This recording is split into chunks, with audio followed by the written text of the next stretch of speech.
إن الحمد لله نحمده ونستعينه ونستغفره ونعوذ بالله من شرور أنفسنا ومن سيئات أعمالنا من يهده الله فلا مضل له ومن يضلل فلا هادي له وأشهد أن لا إله إلا الله وحده لا شريك له وأشهد أن محمدا عبده ورسوله يا أيها الذين آمنوا اتقوا الله حق تقاته ولا تموتن إلا وأنتم مسلمون يا أيها الناس اتقوا ربكم الذي خلقكم من نفس واحدة وخلق منها زوجها وبث منهما رجالا كثيرا ونساء واتقوا الله الذي تساءلون به والأرحام إن الله كان عليكم رقيبا يا أيها الذين آمنوا اتقوا الله وقولوا قولا سديدا يصلح لكم أعمالكم ويغفر لكم ذنوبكم ومن يطع الله ورسوله فقد فاز فوزا عظيما أما بعد فإن خير الحديث كتاب الله وخير الهدي هدي محمد صلى الله عليه وسلم وشر الأمور محدثاتها وكل محدثة بدعة وكل بدعة ضلالة وكل ضلالة في النار. أعوذ بالله السميع العليم من الشيطان الرجيم من همزه ونفخه ونفسه وأما من خاف مقام ربه ونهى النفس عن الهوى فإن الجنة هي المأوى. حضرات گرامی اور پردہ نشین خواتین اسلام، ابھی میں نے خطبہ مسنونہ کے بعد آپ کے روبرو سورۃ النازعات کی ایک آیت تلاوت کی ہے۔ اللہ تبارک و تعالیٰ نے اس آیت میں جنت الفردوس کی کامیابی حاصل کرنے کے لیے دو بنیادی شرطیں بتائی کہ جنت کسے ملے گی اور جنت میں جانے والوں کی پہچان کیا ہے، جنت میں جانے کی شرط کیا ہے۔ اللہ تعالیٰ نے کہا جن بندوں کے اندر یہ دو صفتیں پائی جائیں گی جو اس آیت میں مذکور ہیں وہ یقیناً جنتی ہیں، وہ جنت میں جائیں گے۔ کہا پہلی صفت وَأَمَّا مَنْ خَافَ مَقَامَ رَبِّهِ، کہ وہ شخص جو اللہ کے سامنے حشر کی عدالت میں کھڑے ہونے کے تصور سے کانپتا ہو، اپنی زندگی کے حساب و کتاب کو لے کے پریشان رہتا ہو اور حشر کی عدالت کا تصور اسے بے چین کرتا ہو، مضطرب کرتا ہو اور اللہ کے سامنے کھڑے ہونے کو لے کر اس کے بدن پہ کپ کپی طاری ہو جاتی ہو، تنہائیوں میں حشر کی اس عدالت کو یاد کر کے اس کی آنکھوں سے آنسو بہ جاتے ہوں۔ کہا یہ پہلی شرط ہے کہ جس کے دل کی یہ کیفیت ہو، اللہ رب العزت کا خوف اس کے دل میں سمایا، اور اس خوف کا عملی نتیجہ جو دوسری شرط ہے، کہا وَنَهَى النَّفْسَ عَنِ الْهَوَى، جو اپنے رب کے سامنے کھڑے ہونے سے ڈرے، وَنَهَى النَّفْسَ عَنِ الْهَوَى، اور اپنی نفس کی خواہشات پہ روک لگائے، فَإِنَّ الْجَنَّةَ هِيَ الْمَأْوَى، جنت اسی کا ٹھکانہ ہے اور ایسے ہی لوگ جنت میں جائیں گے۔ حضرات اس آیت کی جو دوسری شرط ہے نَهَى النَّفْسَ عَنِ الْهَوَى، یہی آج میرے خطبے کا موضوع ہے۔ بھائیوں ایک بات یاد رکھو، زندگی کے ہمارے کچھ بڑے بڑے دشمن ہیں۔ سب سے بڑا دشمن تو ابلیس ہے، اور ابلیس کے بعد میرا اور آپ کا سب سے بڑا دشمن کوئی اور نہیں، وہ میں خود ہوں۔ میرا دشمن میں ہوں، آپ کے دشمن آپ ہیں، جسے میں کا مطلب کیا ہے؟ میرا اپنا نفس۔ ابلیس کے بعد میرا سب سے بڑا دشمن میرا نفس ہے، ابلیس کے بعد آپ کا سب سے بڑا دشمن آپ کا نفس ہے۔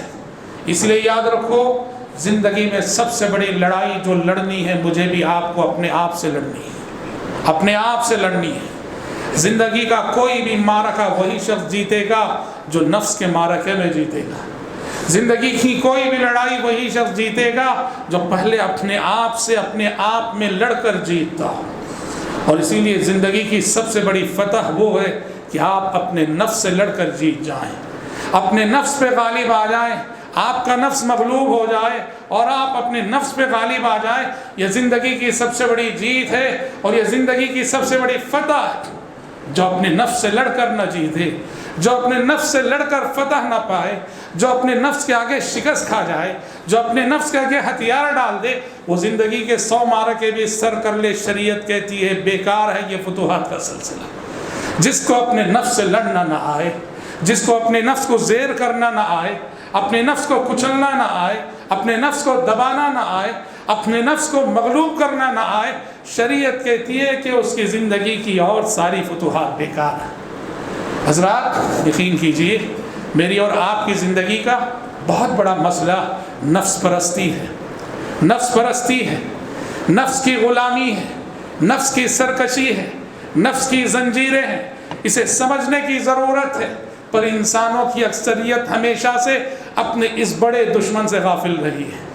ہم دشمن کو مخالفین کی صفوں میں ڈھونڈتے ہیں، ہم کہتے ہیں کہ ہمارا سب سے بڑا دشمن وہ زید ہے، وہ بکر ہے، وہ عمر ہے، اور بھول جاتے ہیں کہ ہمارا سب سے بڑا دشمن ہمارے اندر پل رہا ہے۔ عربی زبان میں کہا جاتا ہے اعداء عدوک بین جنبیک، اعداء عدوک بین جنبیک، تمہارا سب سے بڑا دشمن خود تمہارے اپنے اندر، تمہارے اپنے دل میں موجود ہے، جسے کہ نفس کہا جاتا ہے۔ حضرات غور کر کے دیکھیے، اطاعت و بندگی کے راستے میں رکاوٹ ہمارا نفس۔ کتنی نیکیاں ہیں ہم نفس پرستی کی وجہ سے کر نہیں پاتے ہیں، کتنے گناہ ہیں ہم نفس پرستی کی وجہ سے وہ گناہ کیا کرتے ہیں، کتنے اعلیٰ مقامات ہیں، اعلیٰ درجات ہیں، ہم محض نفس کی غلامی کی وجہ سے ان مقامات اور ان درجات سے محروم ہو جاتے ہیں۔ الصلاۃ خیر من النوم کی صدا جب ہم سنتے ہیں تو تکیے سے سر اٹھانے میں ہماری نفس پرستی رکاوٹ ہے۔ حی علی الصلاۃ حی علی الفلاح کی آواز جب ہم سنتے ہیں، کاروبار چھوڑ کر مسجد کا رخ کرنے میں ہماری نفس پرستی رکاوٹ ہے۔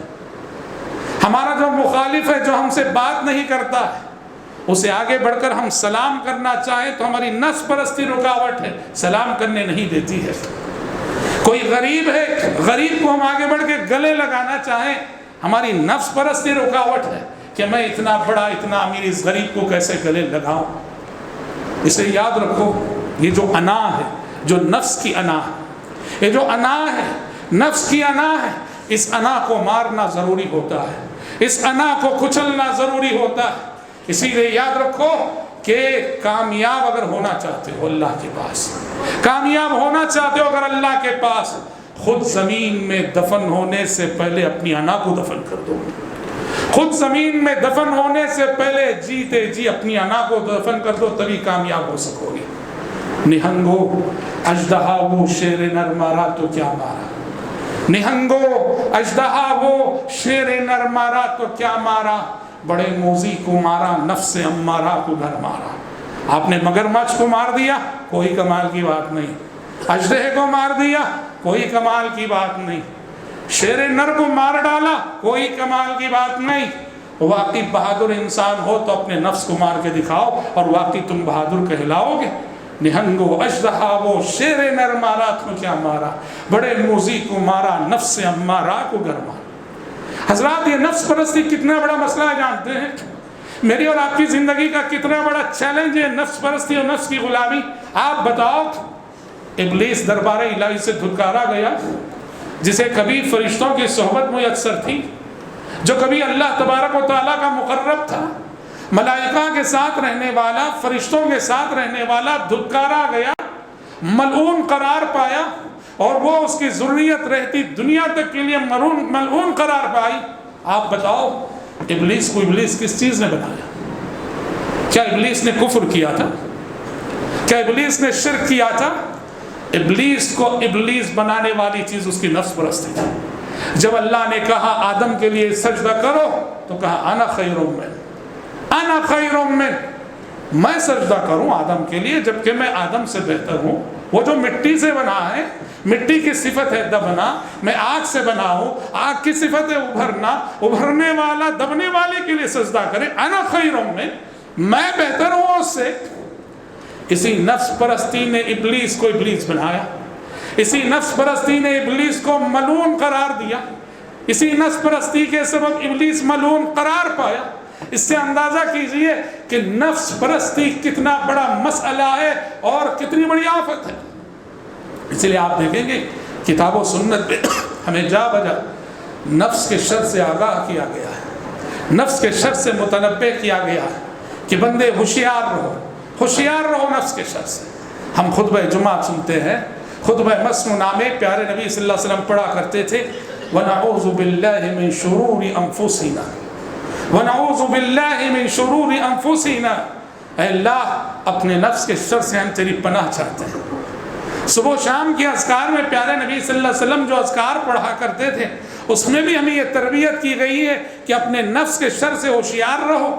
پیارے نبی پڑھتے تھے یا حی یا قیوم بک استغیث فاصلح لی شأنی کلہ ولا تکلنی الی نفسی طرفۃ عین، اے وہ ذات جو ہمیشہ سے زندہ ہے اور جس کے بل پہ ساری کائنات قائم ہے، بک استغیث تجھی سے فریاد کرتا ہوں، فاصلح لی شأنی کلہ پروردگارہ آج کی صبح میرے سارے معاملات درست کر دے، آج کی شام میرے سارے معاملات درست کر دے، ولا تکلنی الی نفسی طرفۃ عین، اور پروردگارہ مجھے اپنے آپ کے حوالے، میرے نفس کے حوالے لمحہ بھر کے لیے بھی نہ کرنا، میرے کسی معاملے کو میرے نفس کے حوالے لمحہ بھر کے لیے نہ کرنا۔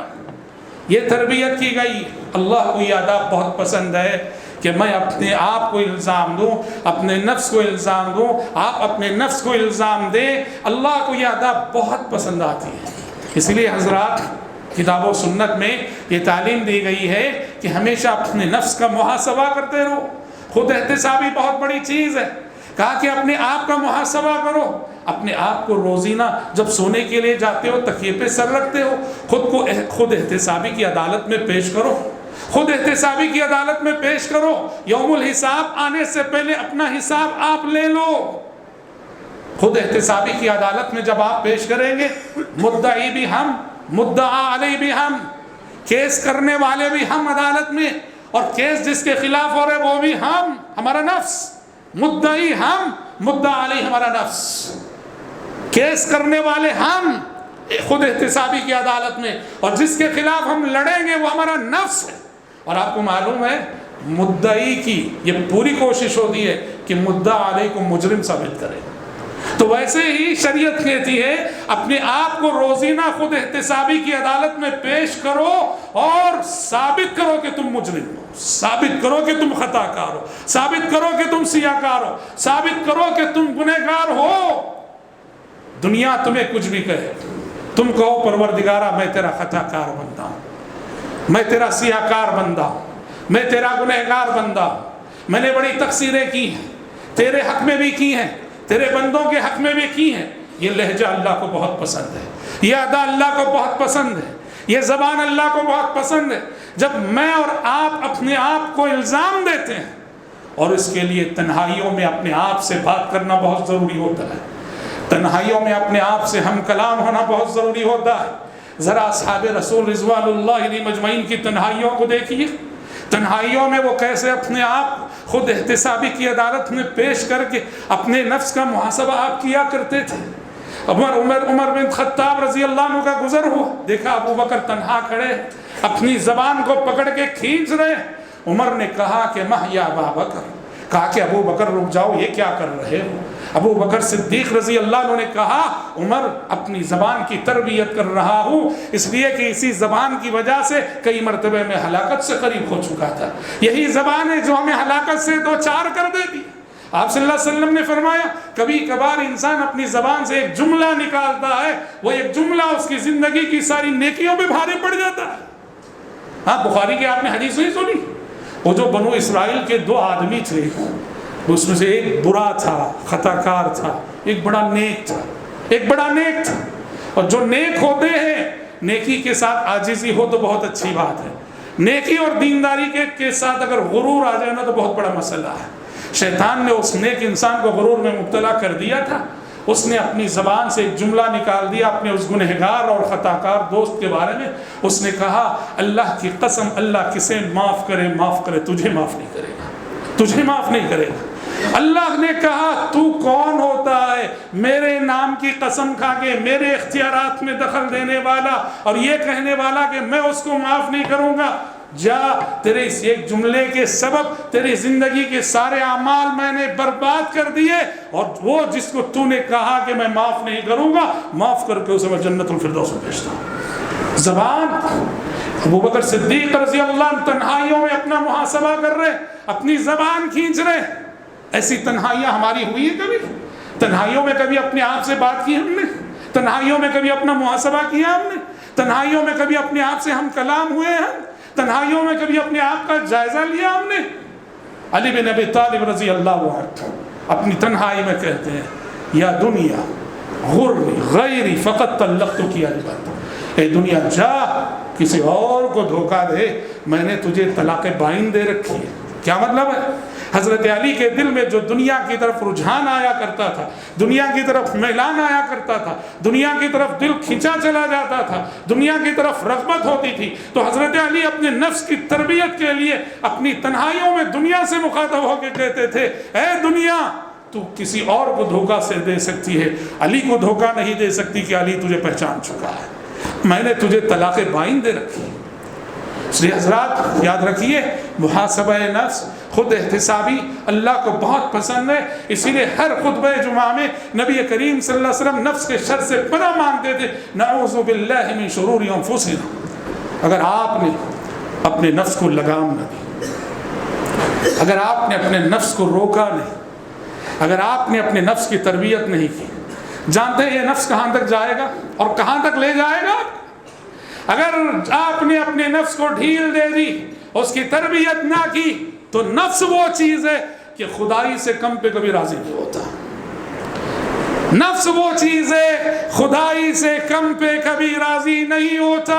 اگر آپ نے اسے چھوڑ دیا، ڈھیل دے دی، تو یہ ایک دن اپنے آپ سے کہے گا کہ میں خدا. اللہ نے اس کردار کا ذکر سورہ فرقان میں کہا افرأیت من اتخذ الہہ ہواہ افانت تکون علیہ وکیلا. اے پیغمبر کیا آپ نے اس شخص کو دیکھا ہے جس نے اپنی خواہشات نفس کو اپنا معبود اور خدا بنا لیا، جس نے اپنے نفس کو خدا بنا لیا ہے؟ زندگی میں کرتا کیا؟ جو نفس کہتا ہے وہ کرتا ہے، جو نفس کہتا ہے وہ سنتا ہے، نفس جس طرف بلاتا ہے ادھر چلتا ہے. الغرض اس کی زندگی میں سوائے اس کے نفس کے کوئی ٹارگٹ نہیں ہے. قرآن کہتا ہے ایسے شخص نے گویا اپنے نفس کو خدا بنا لیا ہے اور نفس پرستی میں مبتلا ہے. آپ بتاؤ فرعون کی نفس پرستی نے اسے کہاں تک پہنچایا؟ فرعون کی نفس پرستی نے اسے پہنچایا وہاں تک وہ کہنے لگا انا ربکم الاعلی، میں رب ہوں تمہارا. نمرود نے جب روک نہیں لگائی اس کی نفس پرستی نے کہاں تک پہنچایا؟ کہنے لگا انا احیی و امیت، ارے میں بھی جلاتا ہوں میں بھی مارتا ہوں. اگر نفس کے شر سے آپ اور میں واقف نہ ہوئے اور وقت پہ ہم نے اس نفس کو لگام نہ دی تو پھر یہ نفس اب خدائی تک پہنچ کے رہے گا اور کہے گا کہ میں تمہارا خدا ہوں، میرے پرستش کرو. اور آج جانے انجانے میں ہم میں سے بہت سارے معاف کیجئے اسی نفس پرستی میں مبتلا ہیں. پیارے نبی نے ایک تعبیر عبد الدینار والدرہم کی استعمال کی. عبد الدینار والدرہم، درہم و دینار کے بندے، درہم و دینار کے بندے. ان کا مذہب کیا ہے؟ پیسہ. ان کا دین کیا ہے؟ پیسہ. ان کے اصول کیا ہے؟ پیسہ ہے. ان کا قانون کیا ہے؟ پیسہ ہے. پیسہ جو بولے گا وہ کریں گے.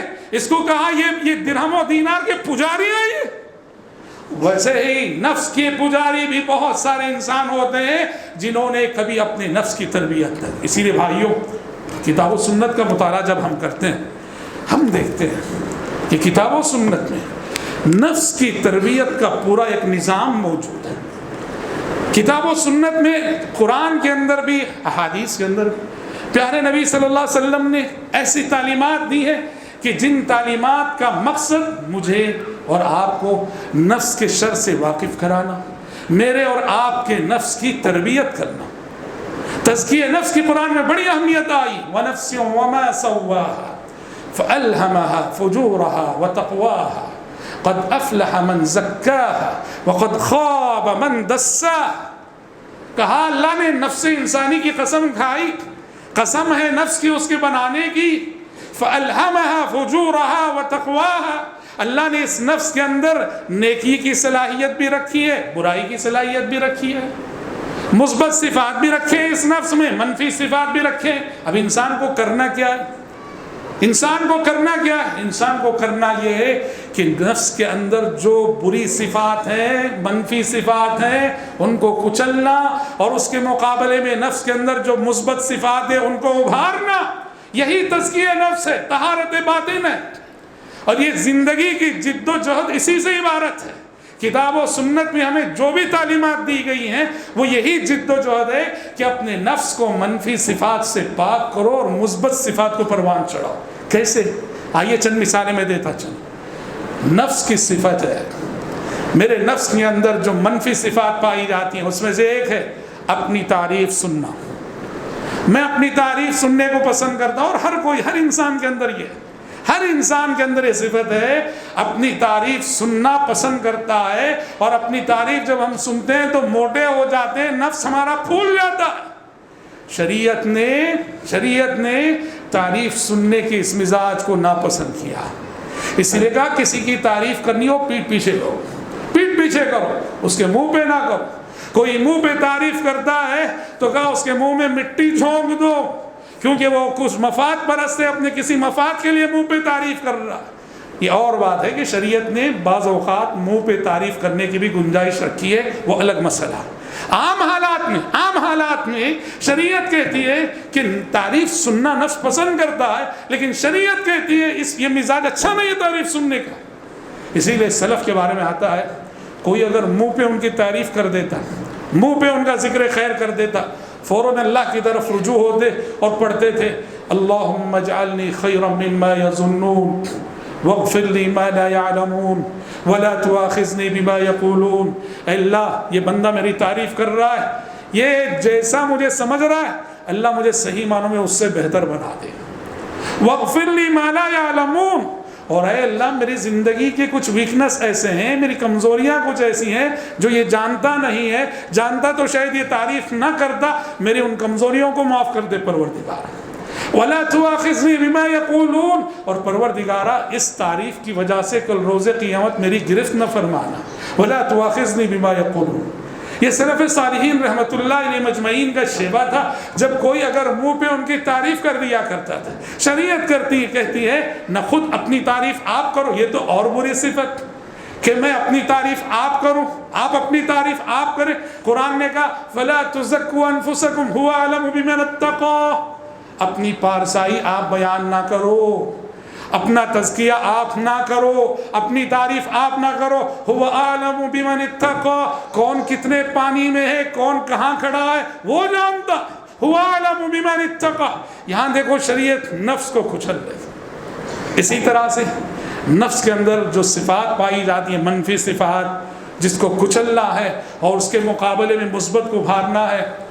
ہر انسان کے نفس میں بڑائی چاہنے کا ایک مزاج ہوتا ہے، بڑائی چاہنا۔ وہ چاہتا ہے کہ دنیا مجھے بڑا کہے، دنیا مجھے بڑا سمجھے۔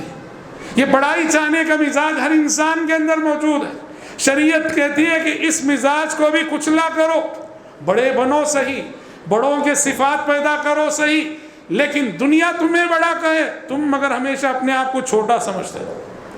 میں خود کو بڑا سمجھوں، میں خود کو بڑا کہوں، شریعت کو یہ مزاج پسند نہیں ہے۔ اس لیے مسنون دعا کیا سکھائی گئی؟ اللہم اجعلنی فی عینی صغیرا واجعلنی فی اعین الناس کبیرا۔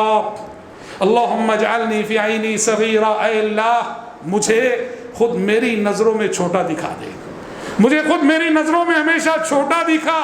وَاجْعَلْنِي فِي أَعْيُنِ النَّاسِ كَبِيرًا، ہاں لوگوں کی نظروں میں مجھے بڑا بنا دے۔ ایسا نہ ہو میں اپنے آپ کو بڑا سمجھ رہا ہوں اور اپنی بڑائی کی ڈینگیں ہانک رہا ہوں، اور دنیا مجھ پہ تبصرے کر رہی ہے، تانے دے رہی ہے۔ اس لیے حضرت عتبہ بن غزوان رضی اللہ عنہ اس صفت سے پناہ مانگتے تھے، کہتے تھے اعوذ باللہ من ان اکون فی نفسی کبیرا وعند اللہ صغیرا، کہتے تھے کہ اللہ میں تیری پناہ چاہتا ہوں اس بات سے کہ اپنے آپ کو تو بہت بڑا سمجھوں اور تیرے نزدیک میرا شمار چھوٹوں میں ہوں، اس سے اللہ میں پناہ چاہتا ہوں۔ شریعت کہتی ہے کہ تواضع اختیار کرو، عاجزی اختیار کرو۔ من تواضع للہ رفع، من تواضع للہ رفع، جو اللہ کے لیے عاجزی اختیار کر لے، خود کو چھوٹا کر لے، حقیقت میں سربلندی اللہ اسی کو عطا کرتا ہے۔ اللہ کے لیے عاجزی اختیار کرنے کا مطلب کیا ہے؟ میں بھی آپ بات نہیں کرتے، فرض کرو کتنے رشتہ داروں سے ہمارے تعلقات خراب ہیں، کتنے رشتہ داروں سے ہماری بات چیت نہیں ہے۔ جب میرا اور آپ کا سامنا ہوتا ہے، آپ کے اندر اللہ نے کچھ ڈر رکھا ہے، آپ آگے بڑھ کے مجھے سلام کر دیتے ہیں، آگے بڑھ کے آپ نے سلام کیا تو آپ دنیا کی نظروں میں چھوٹے ہو گئے، پر اللہ کی نظروں میں آپ بہت بڑے ہو گئے، کیونکہ آپ نے اللہ کی خاطر تواضع اختیار کر لیا۔ آپ کو معلوم ہے کہ میں مغرور ہوں، متکبر ہوں، آپ کے سلام کا جواب نہیں دینے والا ہوں، پھر بھی آپ نے آگے بڑھ کے سلام کر دیا۔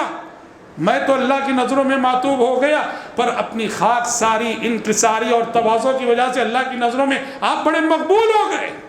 تو اسی نے کہا اپنے نفس کو کچلا کرو اور اپنے آپ کو ہمیشہ چھوٹا سمجھا کرو۔ اللہم اجعلنی فی عینی صغیرہ واجعلنی فی اعین الناس کبیرہ۔ اسی طرح سے حضرات، نفس کی جو تربیت کی گئی ہے، نفس کی جو تربیت کی گئی ہے، نفس کے جن منفی صفات کو کچلا گیا اور اس کے مقابلے میں مثبت صفات کو ابھارا گیا، اس میں سے یاد رکھو ایک صفت ہے نفس کے اندر، اور یہ ہر نفس کے اندر پائی جاتی ہے، یہ ہے حرص و ہوس، لالچ۔ یہ اتنی بری بلا ہے، اتنی بری بلا ہے، جسے قرآن نے تکاثر کے لفظ سے تعبیر کیا ہے۔ تکاثر کیا ہے؟ دنیا زیادہ سے زیادہ چاہیے، مال زیادہ سے زیادہ چاہیے، دولت زیادہ سے زیادہ چاہیے، عزت زیادہ سے زیادہ چاہیے، عہدے زیادہ سے زیادہ چاہیے، مناصب زیادہ سے زیادہ چاہیے، بنگلے زیادہ سے زیادہ چاہیے، گاڑیاں۔ ارے یہ بھوک تو کبھی مٹنے والی نہیں۔ یہ ایک لفظ تکاثر میں اللہ نے میرے آپ کے اور ہر انسان کے بنیادی مرض کی تشخیص کر دی اور کہا الہاکم التکاثر۔ انسانوں، تکاثر کی اس بیماری نے تمہیں آخرت سے اور مقصد زندگی سے غافل رکھا ہے۔ موت کے فرشتے سے غافل ہو تم، قبر کے آنے والے مرحلے سے غافل ہو تم، حشر کی عدالت سے غافل ہو تم، حساب و کتاب سے غافل ہو تم۔ صرف زندگی میں حل من مزید کیے جا رہے ہو، اور چاہیے اور چاہیے اور چاہیے۔ انسان کی اس ہوس کا نقشہ پیارے نبی صلی اللہ علیہ وسلم نے حدیث میں ان الفاظ میں کھینچا۔ آپ نے فرمایا لو کان لابن آدم وادیان من ذهب، لو کان لابن آدم وادیان من ذهب لابتغى ثالثا۔ ابن آدم کو سونے سے بھری ہوئی دو وادیاں دے دی جائے، سننا جسے بولتے ہیں، کہا ابن آدم کو سونے سے بھری ہوئی دو وادیاں، دو پہاڑوں کے درمیان جو حصہ ہوتا ہے، سونے سے بھری ہوئی دو وادیاں دے دی جائے، تب بھی وہ خاموش نہیں بیٹھے گا، تیسری وادی کی تلاش اور جستجو میں نکلے گا۔ کہا وَلَا يَمْلَوْ جَوْفَ ابْنِ آدَمِ إِلَّا التُّرَابُ۔ ابن آدم کی اس بھوک کو قبر کی مٹی ہی مٹا سکتی ہے۔ وَلَا يَمْلَوْ جَوْفَ ابْنِ آدَمِ إِلَّا التُّرَابُ۔ ارے میں نے خزانے جمع کر رکھے ہیں، اور صورتحال کیا ہے؟ آگاہ اپنی موت سے کوئی بشر نہیں، آگاہ اپنی موت سے کوئی بشر نہیں، سامان 100 برس کا ہے، پل کی خبر نہیں۔ شریعت اس لیے کہتی ہے حرص و ہوس کو کچلا کرو، اور اس کے مقابلے میں شریعت نے کہا مال کی کثرت اصل دولت نہیں، نفس کی بے نیازی سب سے بڑی دولت ہے۔ نفس کی بے نیازی سب سے بڑی دولت ہے کہ محنت کرنے کے بعد اللہ آپ کو جس حالت میں رکھے، کہو پروردگارا شکر ہے تیرا، 3 وقت نہیں 2 وقت ہی کھانے کی پوزیشن میں ہے، ٹھیک ہے، شکر ہے پروردگارا، کسی کے آگے ہاتھ نہ پھیلاؤ، کسی کے محتاج نہ بنو۔ پیارے نبی نے کہا الغنا غنا النفس، سب سے بڑی مالداری یہ ہے نفس کی بے نیازی۔ آپ کسی کے محتاج نہیں ہیں، کسی کے آگے ہاتھ پھیلاتے نہیں ہیں، کسی سے مانگتے نہیں سوائے رب کے۔ اس زمین کے سب سے بڑے امیر آپ ہیں، سب سے بڑے مالدار آپ ہیں۔ الغنا غنا النفس۔ قناعت بہت بڑی چیز ہے، قناعت بہت بڑی چیز ہے۔ اللہ نے آپ کو جس حالت میں رکھا ہے اس پہ اس کی شکر گزاری کرنا اور اپنے سے اونچوں کو نہ دیکھنا، بھائیو یہ بہت بڑی صفت ہے۔ حدیثوں میں کیا کہا آپ صلی اللہ علیہ وسلم نے؟ قد افلح من اسلم ورزق کفافا وقنعه اللہ بما آتا۔ کامیاب ہو گیا وہ شخص جسے سب سے پہلے اسلام لانے کی توفیق ہو گئی، اسلام کی دولت مل گئی، اور اسلام کے بعد رزق کفاف مل گیا۔ رزق کفاف کسے بولتے ہیں؟ جو جتنی ضرورت ہے اتنی روزی، اس سے زیادہ نہیں۔ آپ کیا ہے جانتے ہیں؟ ایک من اصبح منکم آمنا فی سربی، آپ نے صبح کی اپنے گھر میں کوئی خوف نہیں، کسی دشمن کا خوف نہیں۔ زندگی میں اگر خوف ہو نا، خوف ہو، کوئی آپ کے جان کا دشمن آپ کے پیچھے پڑا ہوا ہے، پتہ نہیں کب آپ پہ حملہ، یہ خوف زندگی کی ساری لذتوں کو ختم کر دیتا ہے۔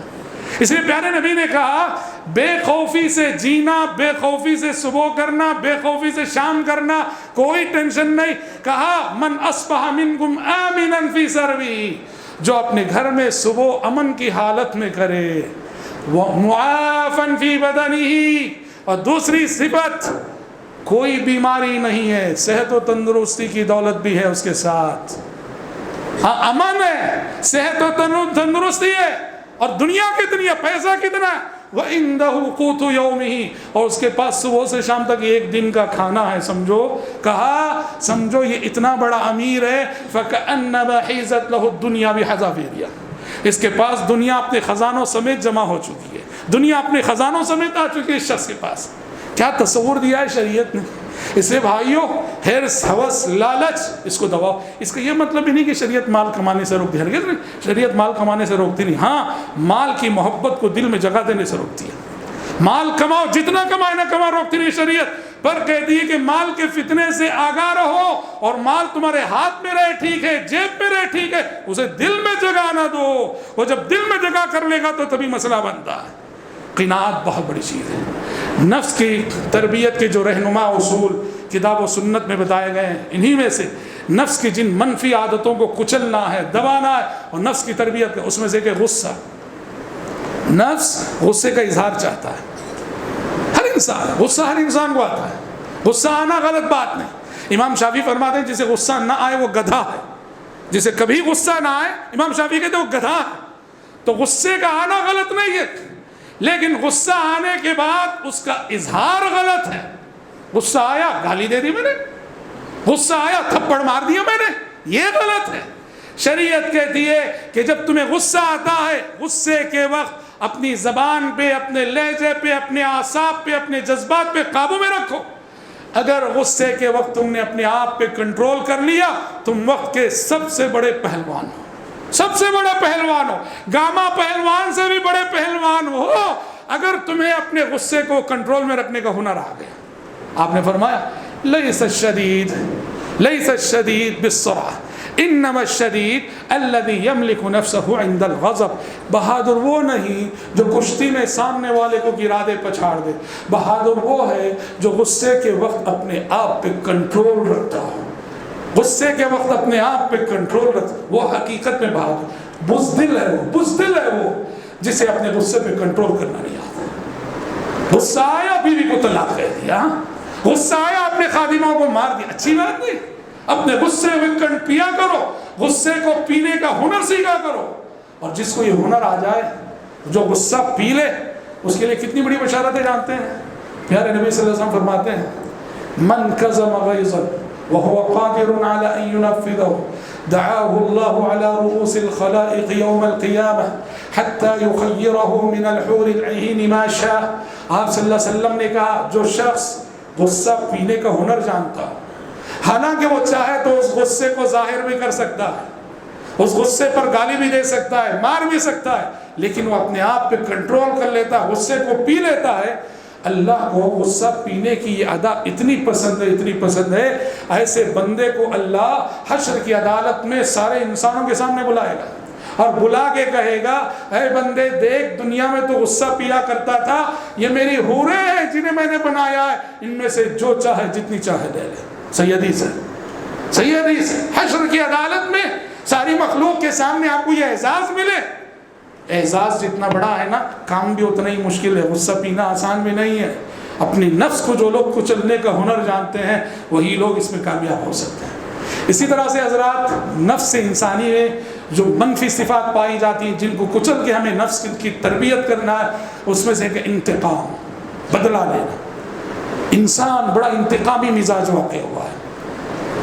میں اتنا انتقامی مزاج ہوں کہ اگر کوئی ایک تھپڑ مارے تو میرا من کرتا ہے کہ اس کو 100 تھپڑ مارو. بدلہ لینا، بدلہ لینا. شریعت کہتی ہے کہ بدلہ لینے کا مزاج اچھا نہیں، انتقام لینے کا مزاج اچھا نہیں. ٹھیک ہے، آپ اگر مظلوم ہیں، آپ کو اختیار ہے کہ جتنا آپ کے ساتھ کیا گیا اتنا آپ کر سکتے ہیں، لیکن وہاں بھی شریعت کہتی ہے افضل یہ ہے کہ معافی کر دو. وَجَزَاءُ سَيِّئَةٍ سَيِّئَةٌ مِثْلُهَا. جس نے تمہارے ساتھ جتنی زیادتی کی اتنی زیادتی تم کر سکتے ہو، لیکن وہی کہا وَلَمَنْ صَبَرَ وَغَفَرَ إِنَّ ذَلِكَ لَمِنْ عَزْمِ الْأُمُورِ، جو صبر کر لے اور صبر کر کے سامنے والے کو معاف کر دے تو یہ بڑی عظیمت کی بات ہے۔ انتقام نہیں، انتقام کے مقابلے میں شریعت کہتی ہے معاف کرو معاف کرو معاف کرو، انتقام نہیں، معاف کرو کہتی ہے شریعت۔ معاف کرنا دنیا والوں کے نزدیک بزدلی ہے، اللہ کے نزدیک بہت بڑی بہادری ہے۔ پیارے نبی صلی اللہ علیہ وسلم فرماتے ہیں ما عفا عبد عن مظلمة يبتغي بها وجه الله عز وجل إلا زاده الله بها عزا يوم القيامة، جو بندہ بھی اپنے اوپر ظلم ہونے کے بعد ظالم کو معاف کر دیتا ہے، بدلہ لینے کی قدرت رکھتے ہوئے، اللہ کا وعدہ ہے کہ ایسے بندے کو اللہ عزت و سربلندی عطا کرے گا۔ کہتا ہے شریعت کہتی ہے کہ انتقامی مزاج نہ رکھو، انتقامی مزاج کو نہ پالو، معاف کرنے کا حوصلہ اور ہنر اپنے اندر پیدا کرو۔ بھائیو یہ کچھ خطوط ہیں، اور بھی باتیں شریعت میں نے بطور مثال پیش کی ہیں کہ شریعت پورا ایک نصاب رکھتی ہے، ایک تربیت، نفس کی تربیت کیسے کرنی چاہیے۔ اگر ہم ان سب تعلیمات کی پابندی کریں گے نا، ہمارا نفس مطمئنہ بن جائے۔ یاد رکھو اس پوری بات کی گفتگو کے خلاصے کو اگر کہنا چاہیں تو یہ کہ میرے اور آپ کے آگے زندگی میں جو چیلنج ہے وہ یہ کہ میرا اور آپ کا جو نفس امارہ ہے، نفس امارہ کو نفس مطمئنہ بنانے کا چیلنج ہے۔ سمجھ رہے ہیں؟ ایک نفس امارہ جو ہمیشہ برائی کا حکم دیتا ہے، ورغلاتا ہے، اکساتا ہے، شہوتوں کی طرف کھینچتا ہے، گناہوں پہ آمادہ کرتا ہے، اس کو بولتے ہیں نفس امارہ۔ اور ایک ہے نفس مطمئنہ، وہ اللہ پہ ایمان لا کے مطمئن، وہ نمازیں پڑھ کے مطمئن، وہ اللہ کی قضاء و قدر کے فیصلوں سے مطمئن۔ قرآن نے یہ دونوں نفسوں کا تذکرہ کیا، ایک ہے نفس امارہ اور ایک ہے نفس مطمئنہ، اور درمیان میں نفس لوامہ بھی ہے۔ نفس لوامہ کسے بولتے ہیں؟ جب ہم غلطی کر جاتے ہیں نا تو دنیا سے پہلے ہمارا ضمیر خود ملامت کرتا ہے، تم نے اچھا نہیں کیا، ہمارا ضمیر خود ہم سے کہتا ہے نا، یہ نفس لوامہ، سمجھ رہے ہیں؟ درمیانی۔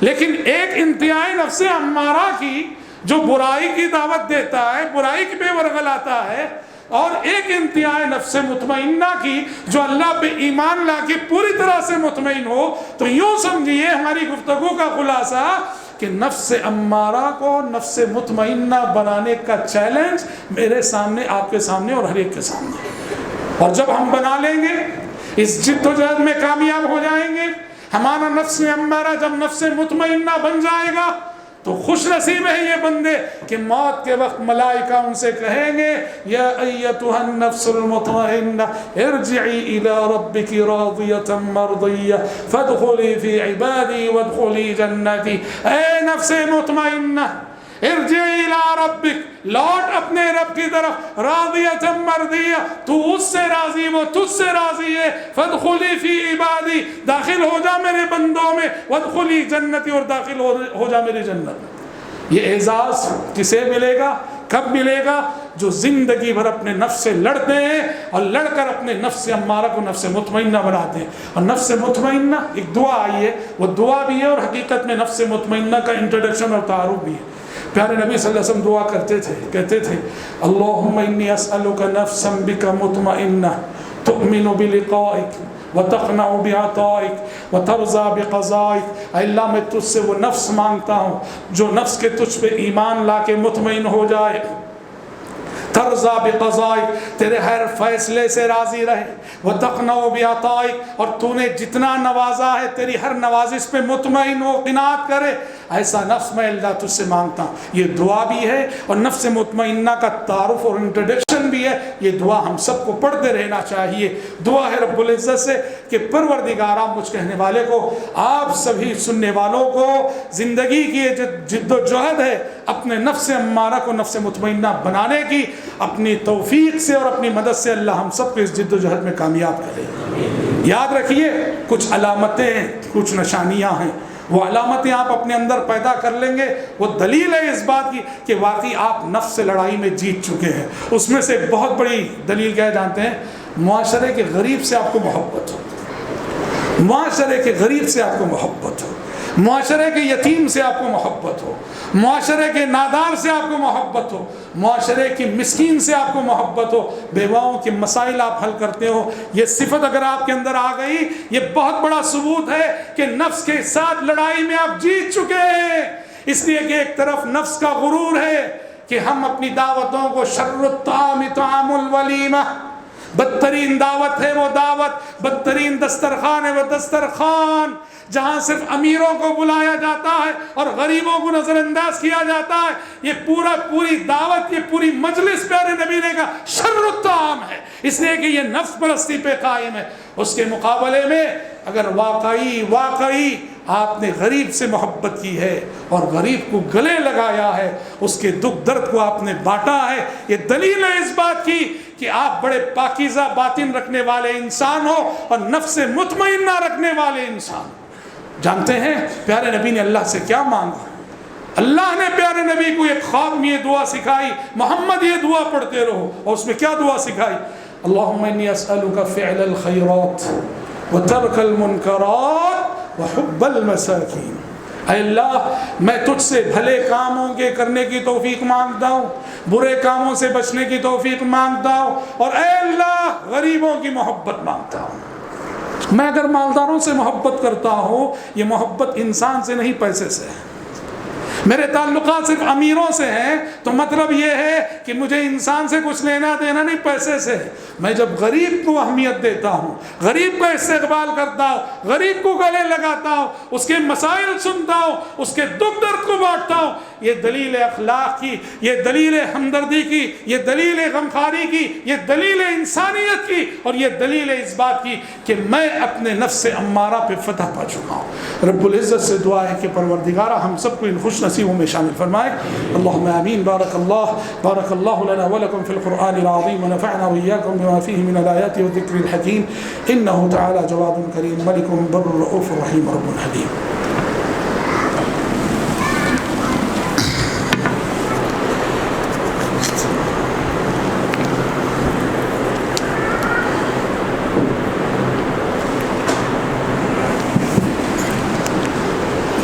إن الحمد لله نحمده ونستعينه ونستغفره ونعوذ بالله من شرور أنفسنا ومن سيئات أعمالنا، من يهده الله فلا مضل له ومن يضلل فلا هادي له، وأشهد أن لا إله إلا الله وحده لا شريك له، وأشهد أن محمدا عبده ورسوله. أما بعد فإن خير الحديث كتاب الله، وخير الهدي هدي محمد صلى الله عليه وسلم، وشر الأمور محدثاتها، وكل محدثة بدعة، وكل بدعة ضلالة، وكل ضلالة في النار.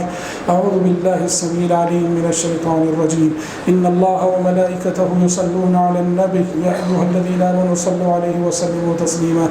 اللهم صل على محمد وعلى آل محمد كما صليت على إبراهيم وعلى آل إبراهيم إنك حميد مجيد. اللهم بارك على محمد وعلى آل محمد كما باركت على إبراهيم وعلى آل إبراهيم إنك حميد مجيد. وصل على جميع الأنبياء والمرسلين والملائكة المقربين والخلفاء الراشدين. اللهم انصر من نصر دين محمد صلى الله عليه وسلم واجعلنا منهم آمين، واخذل من خذل دين محمد صلى الله عليه وسلم ولا تجعلنا منهم آمين. عباد الله رحمكم الله، إن الله يأمر بالعدل والإحسان وإيتاء ذي القربى وينهى عن الفحشاء والمنكر والبغي يعظكم لعلكم تذكرون. واذكروا الله يذكركم وادعوه يستجب لكم ولذكر الله أكبر والله يعلم ما تصنعون.